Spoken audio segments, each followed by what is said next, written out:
over. I don't care what anyone says, Castlevania is always a good time. Love this series, Lament of Innocence is no exception. This is another game that doesn't get talked about a lot, unless someone wants to talk about how 3D Castlevania suck.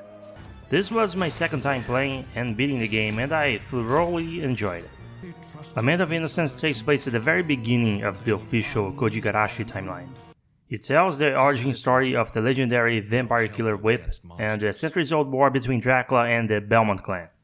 It's very different to how Lords of Shadow explains it, but Lords of Shadow, much like the Netflix series, has its own separate canon.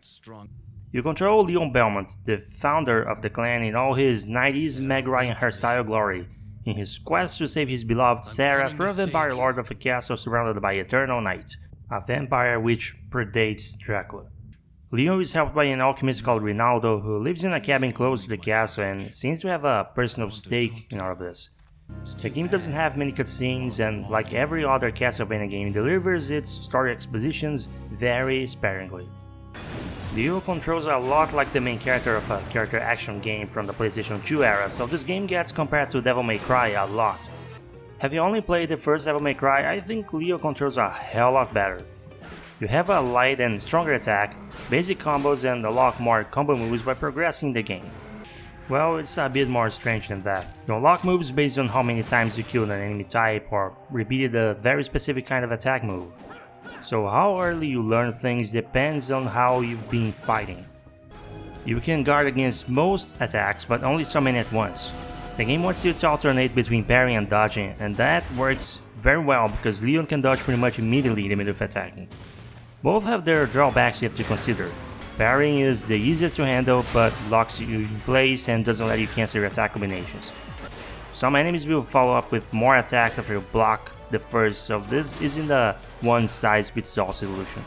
I found evading attacks more reliable, especially when dealing with a group of enemies in boss fights. I still don't think you should get into the game expecting a Devil May Cry-like experience. Leon has all these moves, but enemy and boss behavior is very simple. It feels like the game never used what the player can do with Leon to its full potential. Maybe it does if you get deep into the unlockable crazy mode, but I don't know since I was pretty much burned out after I beat the normal game. Level design and game progression is some kind of in between Symphony of the Night style and traditional level by level style. The castle is a hub that leads to the level themselves, which you select by standing in one of the 5 circular platforms. There is no leveling, but you find accessories, relics, elemental whips, and items you can use and equip, and power-ups that increase your HP, MP, and maximum heart amount. Relic starts this game is magic, and you can restore some MP by parrying attacks with perfect timing. You can spend hearts to use sub-weapons like every other Castlevania, and there are only a handful of them. But every time you defeat a boss, you get an orb that changes how the sub-weapons work. So the number of sub-weapons is misleading, you have a lot more variety than just the 5.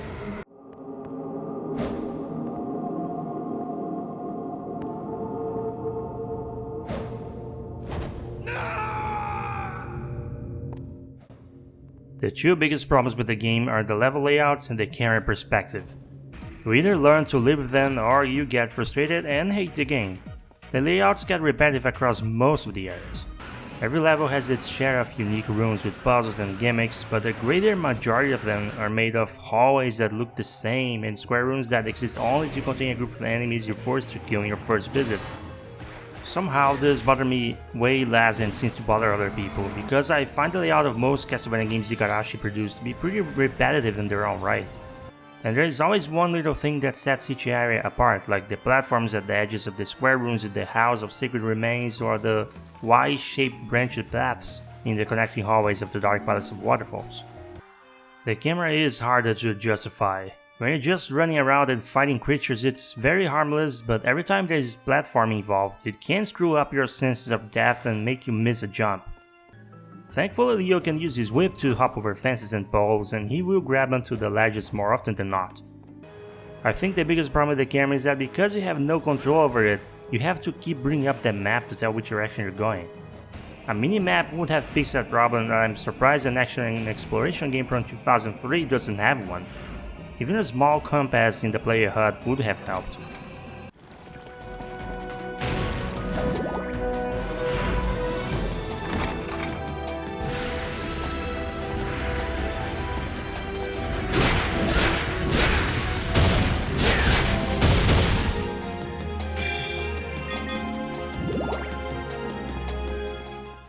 The puzzles are not hard to solve.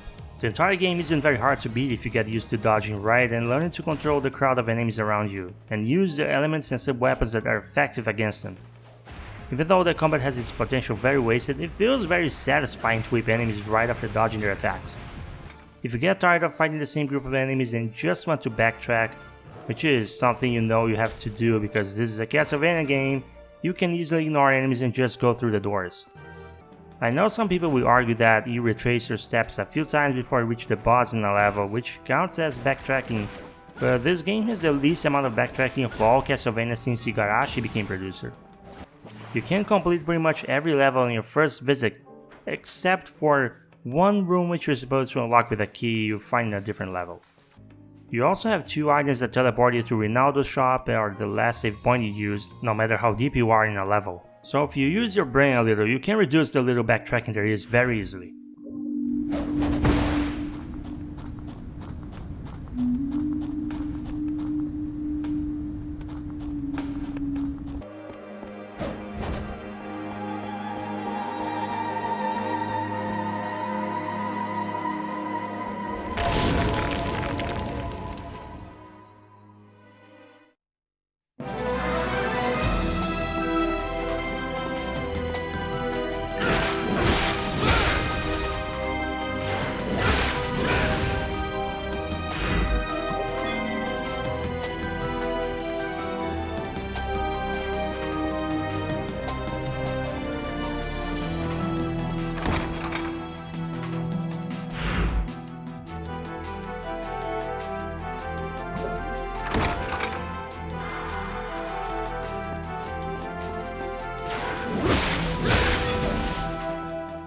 And of course, I can't not mention the music.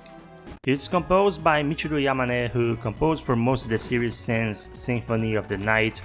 It's a fantastic OST with a lot more variety than her usual Castlevania score.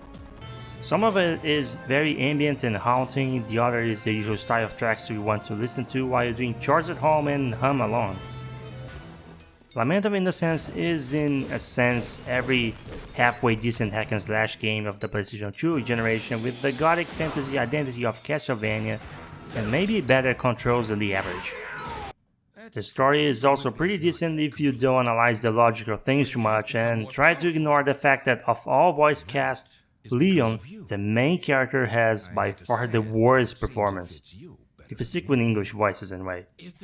If I had to explain why I enjoy the game so much, it's like experiencing a mixture of some obscure Len Wiseman action movie with anime aimed at lovers of vampire settings, delivered through easy to learn run / exploration action that sets you back around 8 or 10 hours of playtime.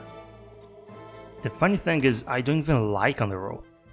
You could beat this game in 1 or 2 sessions if you don't care to complete 100%. Anyway, this is for the review crew at the Retro Hangover podcast community, so I'm giving Castlevania Lament of Innocence an 8 out of 10. It's good 3D Castlevania action regardless of its faults. Even though the game is short, if you think the repetitive layouts might get to you, try to limit your sessions to complete 1 level at a time. You'll enjoy the game a lot more that way. Now, if you excuse me, I'm going to do like the Belmont clan and hunt the night. Take care and don't get beaten.